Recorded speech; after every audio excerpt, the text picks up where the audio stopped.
स्वागत है आप सभी का इस Q&A एपिसोड में। पिछले महीने जो मैंने Q&A का पहला वीडियो पोस्ट किया था उसको आपने बहुत सारा प्यार दिया था और कमेंट्स के माध्यम से आपने ये भी कहा था कि इस इनिशिएटिव को मैं कंटिन्यू करूं।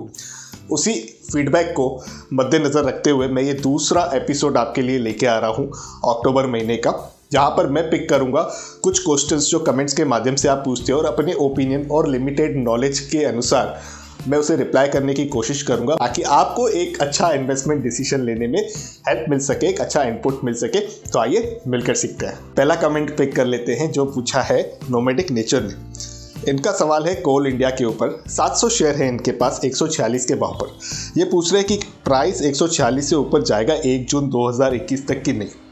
अब देखिए ये कहना बहुत मुश्किल है क्योंकि आप जो प्राइस के बारे में पूछ रहे हो और जो एग्जिस्टिंग करंट मार्केट प्राइस है उसके बीच में करीबन 27% का डिफरेंस है। तो ऐसा नहीं ये अचीव नहीं हो सकता है। लॉन्ग टर्म के लिए बहुत ही बढ़िया कंपनी है। देखिए कोल इंडिया जैसी कंपनियों में कभी भी आप केवल 1 साल का हॉरिजॉन लेके इन्वेस्टमेंट नहीं कर सकते। उसके लिए आपको ग्रोथ स्टॉक्स चुनने पड़ते हैं। ये डिविडेंड स्टॉक्स है।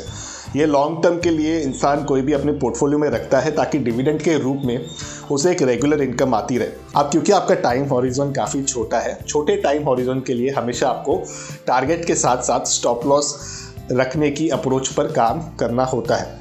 यहाँ पर आप 100 रुपीज़ के नीचे का स्टॉप लॉस रख सकते हो क्लोजिंग बेसिस पर। उसके नीचे जाता है तो भी आपको सेल करना है और 140 जो आपका टारगेट है या उसके ऊपर का जो भी आप एक्सपेक्ट कर रहे हो अगर वो आ गया तो वहाँ पर आपको प्रॉफिट भी बुक करना है विच एवर कम्स अर्लियर। ये आपको पॉलिसी रखनी है क्योंकि आपके पास फिक्स टाइम है 1 जून 2021 का। अगला कमेंट पिक कर लेते हैं जो पूछा है रमेश जी ने। इनका सवाल है BPCL के ऊपर। इनकी जो बाइंग है वो 400 रुपये के भी ऊपर है। देखिए BPCL नो डाउट बहुत ही बढ़िया कंपनी है। ऑयल मार्केटिंग कंपनीज में अभी इस समय थोड़ा कितना हमने दबाव देखा है उनके शेयर प्राइसेस में, जिसकी वजह से पूरा जो स्ट्रक्चर है, पूरा जो फ्रेमवर्क होता है प्राइस का, उसमें एक डैमेज हो चुका है, उसमें एक डेंट आ चुका है। लेकिन इसका ये मतलब बिल्कुल भी नहीं है कि आपको एग्जिट हो जाना चाहिए।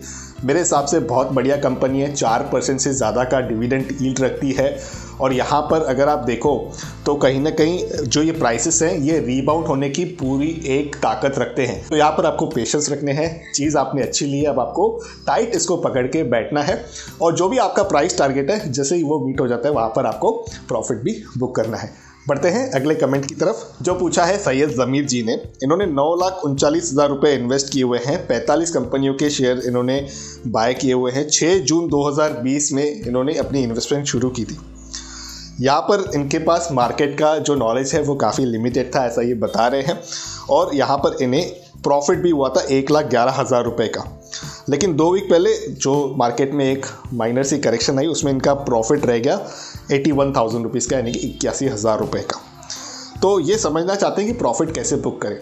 ये सबसे बड़ी प्रॉब्लम होती है एक रिटेल इन्वेस्टर की कि आखिर प्रॉफिट कब और कैसे बुक करना चाहिए, क्योंकि अच्छे स्टॉक्स पिक कर लेते हैं लोग, प्राइस भी अच्छी बढ़ जाती है, लेकिन उसके बाद वो प्रॉफिट नहीं बुक करते हैं, वापस स्टॉक की प्राइस नीचे आ जाती है। देखिए मेरा बड़ा सिंपल अप्रोच रहता है जब भी प्रॉफिट बुकिंग की बात आती है और जो भी शेयर मैं ऐसे निवेश करता हूँ जहाँ पर मेरा हॉरिजॉन बहुत ही छोटा है, तो मैं एक बार देख लेता हूँ कि इस साल के फिक्स डिपॉजिट के इंटरेस्ट रेट क्या चल रहे हैं।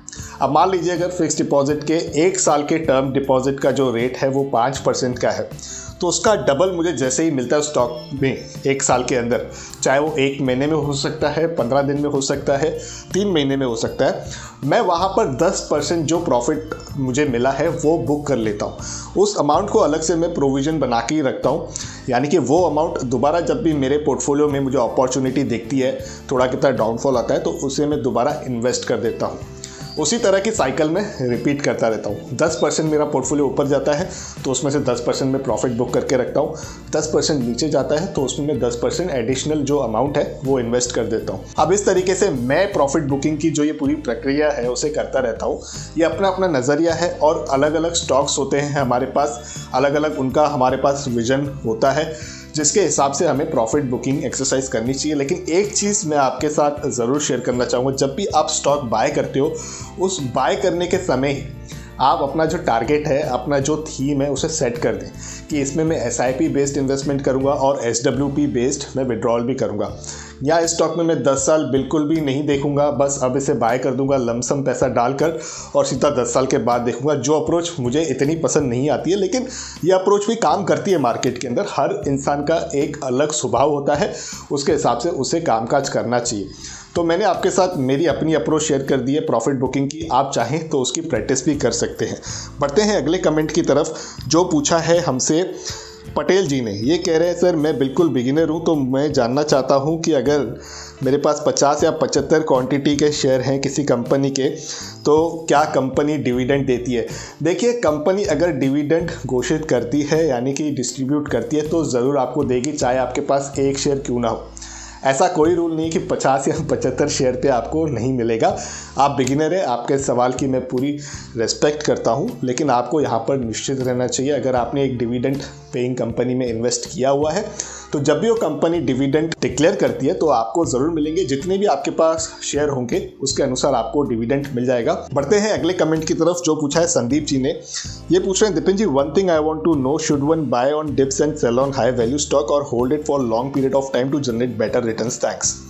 देखिए, buy on dips sell on high ये एक बेसिक चीज़ है, इसे तो कभी भी नहीं छोड़ना चाहिए।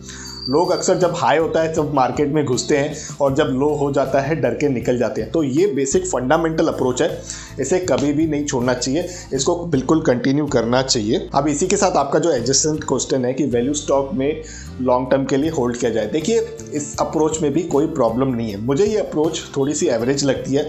मैं ये कहता हूँ कि आँख बंद कर निवेश करके बैठ जाना एक समझदारी की बात नहीं है इस टेक्नोलॉजी वाली दुनिया में। पहले थी, आजकल मुझे ऐसा लगता है कि आंख बंद करके सिर्फ हमने स्टॉक में एक लमसम इन्वेस्टमेंट कर दी और उनको सीधा 10 साल के बाद उठकर देखा, जाकर देखा, तो वो एक अप्रोच मुझे नहीं लगती है कि सही अप्रोच है। लेकिन ये भी एक इंसान का स्वभाव हो सकता है, उसकी अपनी एक रिसर्च हो सकती है, उसका अपना एक कॉन्फिडेंस हो सकता है, उसका अपना एक नॉलेज हो सकता है उस बिजनेस की तरफ, उस कंपनी की तरफ।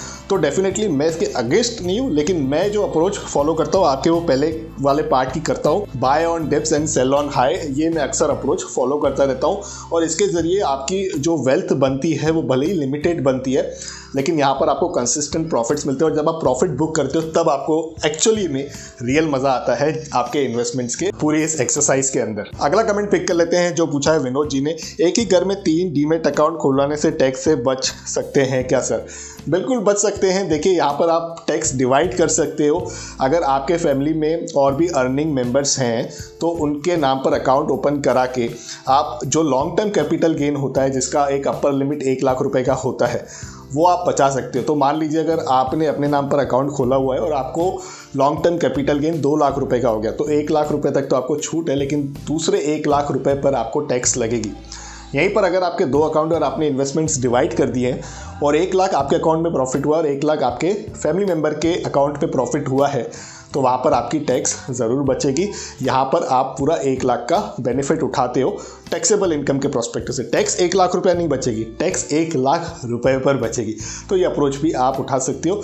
डीमेट अकाउंट बाकी अगर आपको खोलना है तो नीचे डिस्क्रिप्शन में आपको अच्छे अच्छे ब्रोकर्स की लिंक मिल जाएगी, जो एक अफिलिएट लिंक है, जिसके माध्यम से अगर आप अकाउंट ओपन करते हो तो एक छोटा सा अमाउंट वो कंपनियां इस चैनल को कंट्रीब्यूट करती है, जिससे लॉजिस्टिक एक्सपेंसेस थोड़े कितने मीट हो जाते हैं इस पर्टिकुलर यूट्यूब चैनल के। तो इस वीडियो में बस इतना ही। मुझे उम्मीद है आपको ये वीडियो पसंद आया होगा।